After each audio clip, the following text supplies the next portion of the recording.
Sir మీరు November 4, 5వ తేదీలలో బెంగుళూరులో అందుబాటులో ఉంటున్నారని విన్నాం సార్. అవును. సో బెంగుళూరు అనగానే చాలా మందికి గుర్తొచ్చేది ఏంటంటే మ్యాజెస్టిక్ సిటీ. సో మాకు గుర్తొచ్చేది ఏంటంటే మీ ప్రియ మిత్రుడు, చిరకాల మిత్రుడు పునీత్ రాజ్ కుమార్ గారు. అవును.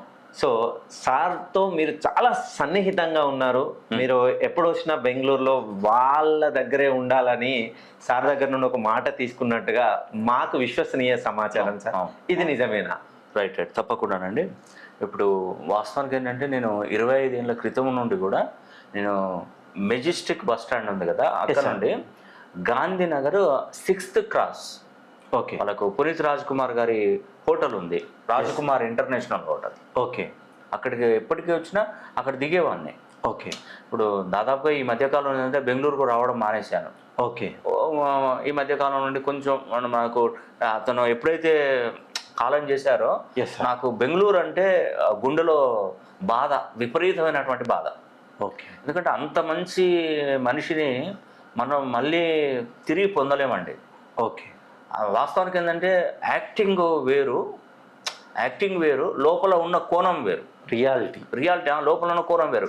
కానీ రెండు ఒకటేనండి. అతను యాక్టింగ్లో సూపరు, రియాలిటీలో అతను నిజ జీవితం కూడా రియల్ హీరో అంటే అతను.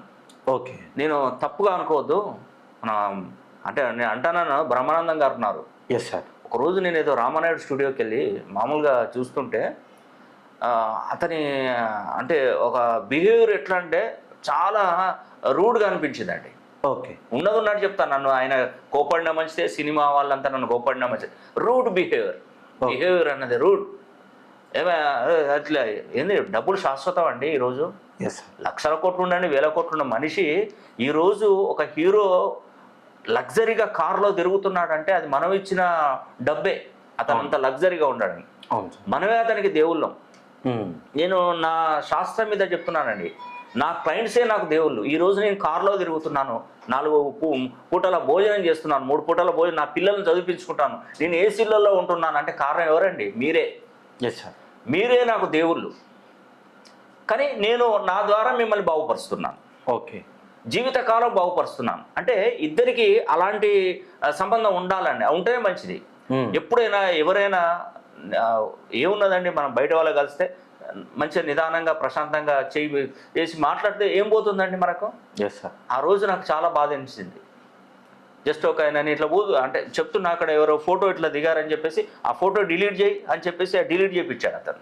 ఓకే. ఎందుకండి, ఏమవుతుంది దానివల్ల? ఏమన్నా మనం టెర్రరిస్టులమా? అతనితో ఫోటో దిగితే ఏమన్నా ఇబ్బందా? మనకేమన్నా ఇబ్బంది వస్తుందా?